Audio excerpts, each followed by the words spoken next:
আসসালামু আলাইকুম রহমতুল্লাহ ওয়ালাইকুম বরকাত। আসসালাম রহমতুল্লাহ বরকাত। বলেন। জি, শেখ আমি নারায়ণগঞ্জ থেকে বলছি। বলেন।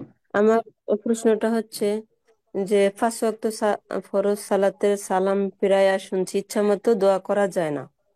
তো সুন্নতি দোয়াগুলা শেষ করার পরে আমি কি এই দোয়া দুইটা করতে পারবো কিনা?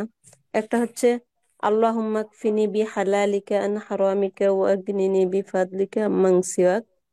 আরেকটা হুম। হচ্ছে আল্লাহুম্মা মুসাররিফাল কুলুবি সররিফ কুলুবানা আলা তাআতিক ইয়া হুম। মুকাল্লিবাল কুলুবি সাব্বিত কলবি আলা দীনিক।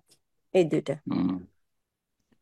এটা সালাম ফেরার পরে না পড়ে সালাম ফেরার আগে পড়বেন। আত্মাহাত যেহেতু আপনি তো আর জামাতে পড়ছেন না, লম্বা করতে পারবেন, সুতরাং আত্মাহাত দুরুদ পড়ে নেওয়ার পরে আল্লাহু ইন্নী আউযু মিন আযাবিল কবরি ওয়া মিন আযাবিজ জাহান্নাম এটা পড়লেন। আল্লাহু ইন্নী যালামতু নাফসি যুলমান কাসীরা রব্বানা আতিনা ফিদ দুনিয়া হাসানাহ ওয়া ফিল আখিরাতি হাসানাহ ওয়া কিনা আযাবান নার। আর এই দোয়াগুলো আল্লাহুম্মা কফিনি বিহালালিকা আন হারামিকা ওয়া আগনিনি বিফাদলিকা আম্মান সিওয়াক।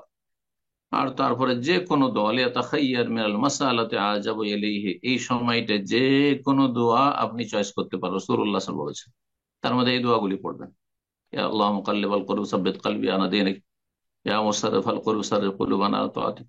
কোনো অসুবিধা নেই, কিন্তু সালাম ফিরার পরে পড়া চাইতে এটা সালামের আগে পড়া ভালো। বলবো না যে বিদআত, তবে সালামের জিকির হিসাবে নয়, এমনি পড়তে পারেন। এমনি দোয়া যে কোনো সময় করা যায়, মাঝে মধ্যে হয়তো করলেন, কিন্তু হাত তুললে দোয়া করলে আপনি একা একা মাঝে মধ্যে করতে পারেন। আর বিনা হাত তুলে পড়লে আপনি আহ সালামের আগে পড়েন। সালামের আগে পড়েন, ওই সময়টায় দোয়া কবুলের বেশি সম্ভাবনা রয়েছে। সালামের পরে দোয়ার চাইতে সালামের পরে হচ্ছে জিকিরের স্থান, আর সালাম ফেরার আগে হচ্ছে দোয়ার স্থান। এই দুটো কথা মনে রাখি। জি। আসসালামু আলাইকুম।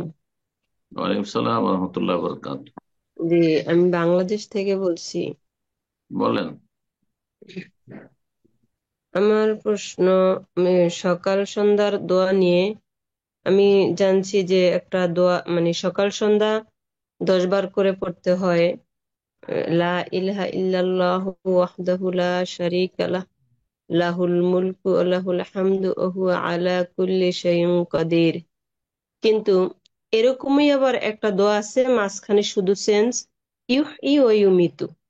তাহলে আমার হম। প্রশ্নটা হচ্ছে কি, দুইটাই আমি 10 বার 10 বার করে পড়বো সকালে এবং বিকালে, নাকি একটা পড়লেই হবে? একটা একটা পড়ুন, একটা পড়বেন। যদি ইহি অয়মি তো লাগিয়ে দেন আরো বেশি ভালো।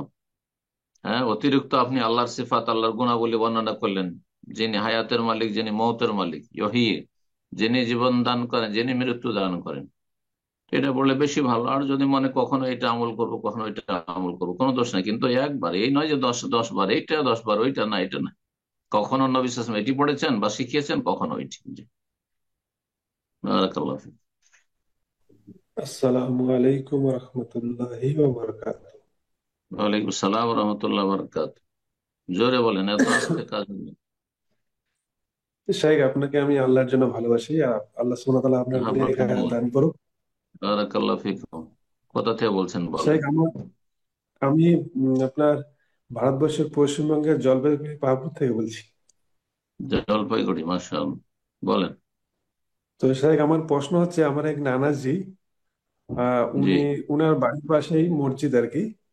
তো উনি জি। আমাকে জিজ্ঞাসা করতে বলছেন যে উনি যে আজান দিতে যান, তো আজানের জি। আগে যে বাড়িতে যে সুন্নত নফল নামাজ পড়া উত্তম, সেক্ষেত্রে তিনি কি করবেন? সুন্নত নফল নামাজ পড়ে গিয়ে আজান দিবেন, নাকি ওইখানে আজান দিয়ে তারপরে পড়বেন?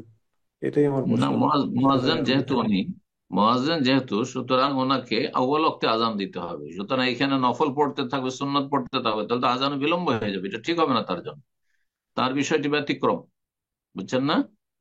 তিনি মসজিদে গিয়ে আজান দেবেন, আজান দেওয়ার পরে সেখানে সুন্নত পড়ে, ইনশাল্লাহ বাড়িতে সুন্নত পড়লে যে নেকিটা পেতেন বেশি, তার চাইতে বেশি পাবেন, কারণ তিনি মুয়াজ্জিন সেই জন্য। হ্যাঁ। জি। বারাকাল্লাহ।